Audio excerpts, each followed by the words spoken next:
بسم اللہ الرحمن الرحیم اللہم صلی علی محمد وعلی آل محمد وبارک وسلم۔ تاریخ اسلام کی ایک انتہائی عظیم شخصیت کہ جو ظاہری اور باطنی علوم سے مالا مال، اللہ رب العالمین نے انہیں قرآن و حدیث کا علم بھی عطا فرمایا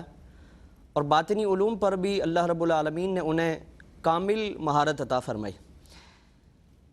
حضرت عمر فاروق رضی اللہ تبارک و تعالیٰ عنہ کے دور میں اس شخصیت کی ولادت ہوتی ہے اور خلیفہ دوم کی بارگاہ میں آپ کو پیش کیا جاتا ہے تو آپ کی بارگاہ سے ان کا نام عطا فرمایا جاتا ہے،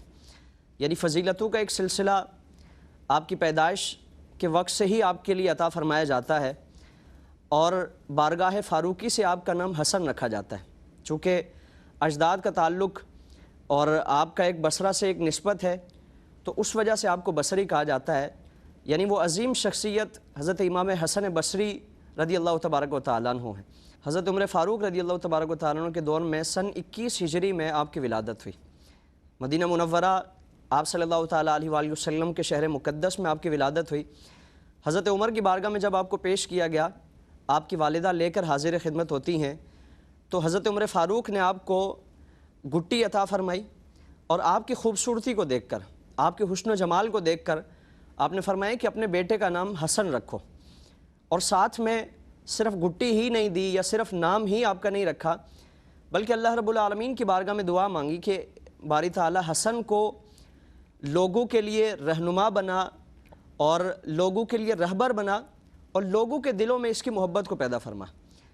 اور اسی دعا کا ہم اثر دیکھتے ہیں کہ حضرت امام حسن بصری رضی اللہ تبارک و تعالیٰ عنہ کو اللہ تعالیٰ نے ظاہراً بھی اور باطناً بھی ان دونوں طرح کے علوم میں اللہ رب العالمین نے پوری امت مسلمہ کے لیے آپ کو رہبر اور رہنما بنایا اور ہر ایک مسلمان کے دل میں اللہ رب العالمین نے آپ کی محبت کو پیدا فرمایا۔ آپ کے والد گرامی سے متعلق دو روایتیں ہیں کہ آپ کے والد حضرت یسار تھے جو حضرت زید بن ثابت رضی اللہ تبارک و تعالیٰ عنہ کے آزاد کردہ غلام ہیں، یا پھر حضرت موسیٰ راعی بن حضرت اویس کرنی رضی اللہ تبارک و تعالیٰ عنہما ہیں۔ یہ دو روایتیں آپ کے والد گرامی کے حوالے سے ہیں اور آپ کی والدہ حضرت خیرہ رضی اللہ تبارک و تعالیٰ عنہ ہیں۔ اب یہ والدہ کی نسبت سے آپ کو ایک بڑا شرف اور فضیلت حاصل ہے کہ آپ کی والدہ حضرت ام المومنین ام سلمہ رضی اللہ تبارک و تعالیٰ عنہ کی کنیز خاص تھی اور آپ کی بارگاہ میں لے کر آپ کی والدہ آپ کو پیش کرتی اور آپ کے گھر میں حضرت امام حسن بصری رضی اللہ تعالیٰ عنہ کی پرورش ہوتی۔ اب بسا اوقات ایسا ہوتا کہ آپ کی والدہ کام کاج میں مصروف ہے اور آپ رونا شروع کر دیتے، آپ کی والدہ مصروفیت کی وجہ سے، کام کاج کی وجہ سے آپ کی طرف اگر نہ آ پاتی تو اس کائنات کے تمام مسلمانوں کی ماں حضرت ام سلمہ رضی اللہ تبارک و تعالیٰ نے آپ کو اٹھا لیتی، آپ کو پیار فرماتی اور کبھی کبھار آپ کو اپنا دودھ بھی پلا دیتی۔ یہ ایسا شرف ہے، ایسی فضیلت ہے کہ جس کا جتنا تذکرہ کیا جائے اور جس پر جتنا کلام کیا جائے، جتنی اس کی عظمت و فضیلت کو بیان کیا جائے یہ کم ہے۔ اللہ رب العالمین نے آپ کو اس فضیلت سے بھی مالا مال فرمایا۔ پھر آپ کی والدہ انتہا درجے کی متقیہ، پرہیزگار اور اللہ رب العالمین کا خوف رکھنے والی، پھر والد گرامی بھی۔ پھر آپ نے جو دور پایا، یعنی اگر ہم اس زمانے میں دیکھیں تو صحابہ کرام کا دور ہے، حضرت عمر فاروق رضی اللہ تبارک و تعالیٰ عنہ کا زمانہ جو دور خلافت ہے اس کے اختتام میں 2 یا 2.5 سال باقی ہیں۔ آپ کو اللہ تعالیٰ نے 130 صحابہ کرام کی زیارت کا شرف عطا فرمایا، 130 صحابہ کرام، اور اس میں سے 70 وہ صحابہ کرام ہیں جو بدری صحابہ کرام، یعنی جن سے متعلق قرآن کریم میں بشارتیں اور خوشخبریاں عطا فرمائی گئی۔ آپ صلی اللہ علیہ وسلم نے ان کی تحسین فرمائی، ان کی تائید فرمائی، ان کی تعریف و توصیف فرمائی اور ان سے متعلق آپ صلی اللہ علیہ وسلم نے بڑے اعلانات اور بڑی بشارتیں اور خوشخبریاں عطا فرمائیں۔ ان 70 بدری صحابہ کرام کی حضرت امام حسن بصری رضی اللہ تبارک و تعالیٰ عنہ نے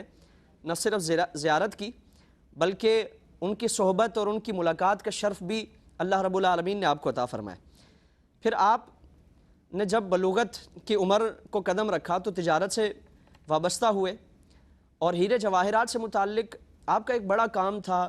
اللہ رب العالمین نے ظاہری جو مال و دولت ہے اس سے بھی مالا مال فرمایا۔ ابتدائی دور میں آپ کاروبار کی طرف زیادہ رغبت رکھنے والے تھے اور کاروبار کی طرف زیادہ آپ کا میلان تھا، ایک مرتبہ کاروباری سلسلے میں آپ روم کی طرف گئے، آپ نے وہاں ایک عجیب و غریب معاملہ دیکھا، اور معاملہ کیا ہے کہ صحرا میں ایک خیمہ لگا ہوا ہے، خیمے میں کچھ ٹائم کے بعد مختلف طرح کے افراد وہاں داخل ہوتے ہیں اور وہاں سے روتے ہوئے واپس اس خیمے سے نکلتے ہیں۔ کبھی امراء آتے ہیں، اس خیمے میں جاتے ہیں، تھوڑی دیر وہاں قیام کر کے ٹھہر کر واپس آ جاتے ہیں۔ پھر فوجیوں کا ایک ٹولہ آتا ہے، ایک گروہ آتا ہے، کچھ دیر وہاں ٹھہرتا ہے، پھر واپس چلا جاتا ہے۔ پھر اسی طرح منشی یا دیگر ریاست کے عہدیدار ہیں، وہ وہاں حاضر ہوتے ہیں۔ پھر اسی طرح کنیزائیں آتی ہیں۔ اب آپ نے یہ عجیب و غریب معاملہ دیکھا تو وہاں کے رہنے والوں سے پوچھا کہ یہ معاملہ کیا ہے، اور یہ باری باری جو لوگ آ رہے ہیں اور ایک معمول کی کیفیت میں جاتے ہیں، لیکن جب واپس آتے ہیں تو چہرے پر اداسی ہے، غم کی ایک کیفیت ہے، اس کی وجہ کیا ہے؟ تو آپ سے عرض کیا گیا کہ اس خیمے میں بادشاہ کے شہزادے کی لاش رکھی ہوئی ہے۔ یہ سارے افراد باری باری خیمے میں آتے ہیں اور اس شہزادے کی لاش کے سامنے آ کر اونچی آواز سے اس سے کلام کرتے ہیں۔ اپنے طور پر یہ سمجھتے ہیں کہ شاید ہم اس کو کچھ عذر پیش کر رہے ہیں، کہ اپنے اپنے عہدے کے مطابق اس کو بتایا جاتا ہے کہ آپ کی موت کو اگر ٹالا جاتا تو ہم امراء کہتے ہیں کہ ہم مال کے ذریعے اس کو ٹال دیتے۔ جو طاقتور بااثر افراد ہیں وہ شہزادے کے پاس آ کر کہتے ہیں کہ اگر آپ کی موت کو ٹالا جاتا تو ہم اپنی طاقت کے بلبوتے پر آپ کی موت کو ٹال دیتے، آپ کو واپس لے آتے۔ اسی طرح کنیزائیں آتی ہیں، وہ آپ کے حسن، اپنے حسن سے متعلق کہتی ہیں کہ اگر آپ کی موت کو ٹالا جاتا یا آپ کو واپس لایا جاتا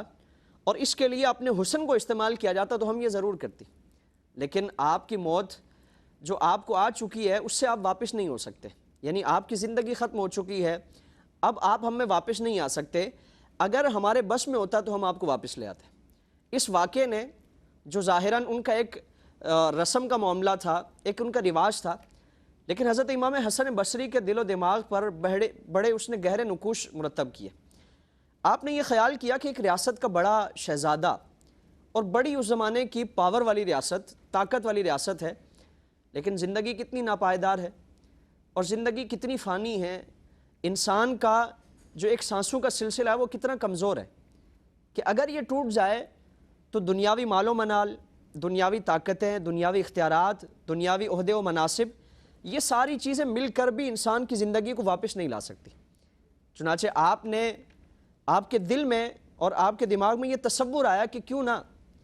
جب ہماری زندگی اتنی کمزور ہے، ناپائیدار ہے، فانی ہے، ختم ہونے والی ہے، اور پھر اس کے بعد ہمیں مہلت نہیں دی جائے گی، تو اس زندگی کے اختتام سے پہلے تیاری کیوں نہ کی جائے۔ چنانچہ جب واپس تشریف لاتے ہیں تو اس سارے کر و فر کی زندگی سے، اس ساری پرتعیش زندگی سے آپ اپنا ناطہ توڑ لیتے ہیں، اللہ رب العالمین کی بارگاہ میں اپنی لو لگا لیتے ہیں، اور شب و روز اللہ رب العالمین کی بارگاہ میں عبادت ہے، گریہ و زاری ہے۔ اس واقعے کے بعد آپ کو کم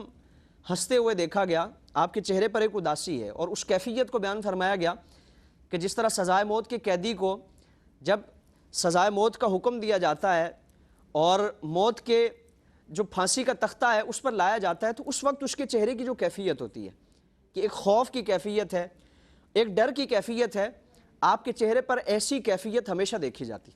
کیونکہ آپ یہ جانتے تھے کہ یہ زندگی ناپائیدار ہے، یہ زندگی ختم ہونے والی ہے،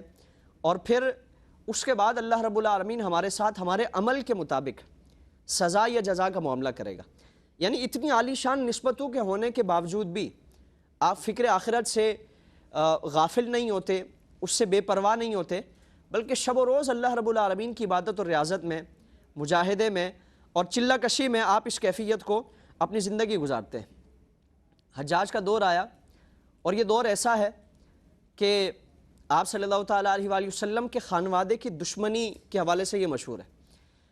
اور جس شخص کے حوالے سے اگر یہ جانا جائے کہ یہ محب اہل بیت ہے تو اس پر پھر سختیوں کا ایک سلسلہ شروع کر دیا جاتا ہے۔ سینکڑوں کی تعداد میں صحابہ کرام کو، تابعین کو اس دور میں شہید کیا گیا۔ حضرت امام حسن بصری، آپ نے چونکہ علوم نبوت کو آگے منتقل کرنا ہے تو آپ نے حکمت یہ اختیار فرمائی کہ آپ سے جو روایت کی جانے والی جو احادیث ہیں، مرسل روایات ہیں، ان کی تعداد بڑی ہے، یعنی آپ نے کس سے روایت کیا اس راوی کو حذف کر دیا، حذف کر کے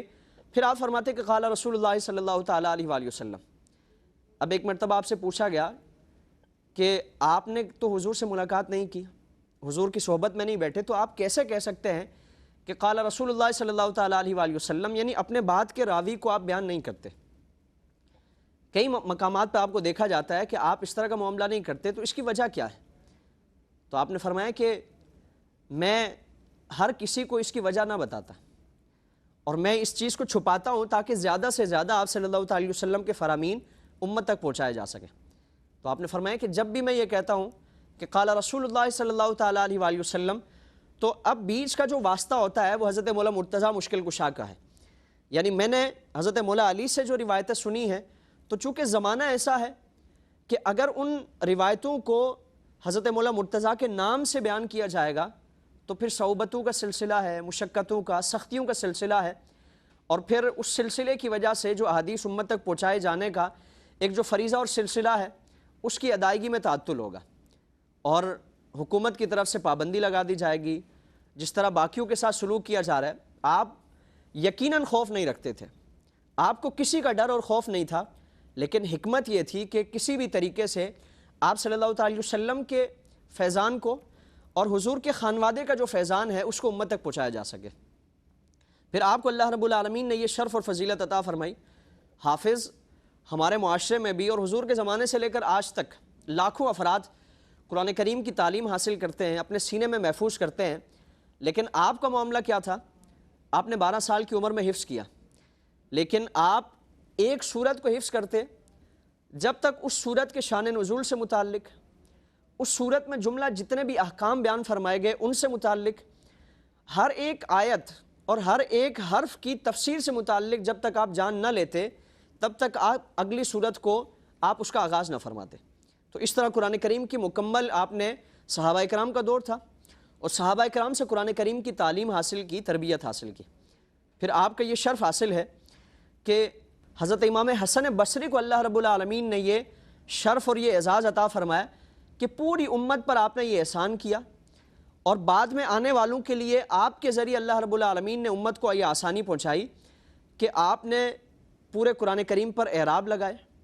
قرآن کریم کے رکوع اور سورتوں کے نام اور پاروں کی تفصیل، پاروں کی ترتیب، یہ سارے معاملات